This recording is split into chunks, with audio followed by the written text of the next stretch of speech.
సినీ నటుడు ఉదయ్ పిచ్చాసుపత్రి పాలయ్యాడు. డ్రగ్స్ కు అలవాటు పడి అనుచితంగా ప్రవర్తిస్తున్న అతన్ని పోలీసులు హైదరాబాద్లోని ఎర్రగడ్డ మెంటల్ ఆసుపత్రికి తరలించారు. పూర్తి సమాచారాన్ని మా కరెస్పాండెంట్ శివశంకర్ అందిస్తారు. శివశంకర్, చెప్పండి, హీరో ఉదయ్ కిరణ్ ను ఎర్రగడ్డ ఆసుపత్రికి తరలించడంపై పోలీసులు ఏం చెప్తున్నారు? ప్రస్తుతం అతని మానసిక పరిస్థితిపై వైద్యులు ఏమంటున్నారు? Good evening Ramya. Facebook hero Uday Kumar alias బాబీని ఎర్రగడ్డలోని మెంటల్ హాస్పిటల్ తీసుకెళ్తున్నారు.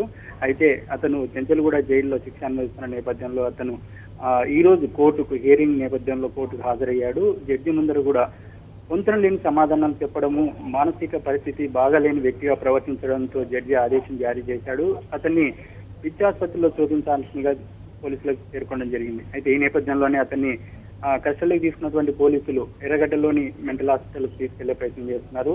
ఇంకా మరి కాసేపట్లో అతన్ని ఎర్రగడ్డలోని మెంటల్ హాస్పిటల్లో వైద్యులకు చూపించే అవకాశం ఉంది. తను చెంచల్గూడ జైల్లో ఉన్న సందర్భంలో కూడా పిచ్చిగా మాట్లాడడము, ఎదుటివారితో పొంతన లేని సమాధానాలు చెప్పడము, రోజు ఒకలాగా ప్రవర్తించడం లాంటి అనేక కారణాల నేపథ్యంలో అక్కడ ఉన్నటువంటి అధికారులు కూడా పేర్కొనడం జరిగింది. అదే నేపథ్యంలో ఇవాళ కోర్టులో హాజరుపరిచారు. కోర్టులో హాజరుపరిచిన తర్వాత కూడా కోర్టులో జడ్జి ముందు కూడా అటువంటి ప్రవర్తనని కలిగి ఉండడంతో జడ్జి అతన్ని ఆదేశించాడు. ఖచ్చితంగా అతని మానసిక స్థితి బాలేదు, మెంటల్ గా మాట్లాడుతున్నాడు, మతిస్థిమితం లేని వ్యక్తిగా ప్రవర్తిస్తున్నాడు, పొంతన లేని సమాధానాలు చెప్తున్నాడు. ఇలా అనేక కారణాలతో అనుమానం వచ్చినటువంటి జడ్జి అతన్ని ముందు మెంటల్ హాస్పిటల్లో చూపించండి, అతని పరిస్థితి ఎలా ఉంది, ఏ కండిషన్ లో ఉన్నాడు అన్నటువంటి మొత్తం క్లియర్ గా చెప్పాలని పోలీసులకు ఆదేశించాడు. ఈ నేపథ్యంలో ఇవాళ పోలీసులు అతని కస్టడీలోకి తీసుకొని ఎర్రగడ్డ మెంటల్ హాస్పిటల్ తీసుకెళ్లే ప్రయత్నం చేస్తున్నారు. Ramya, thank you Shivshankar.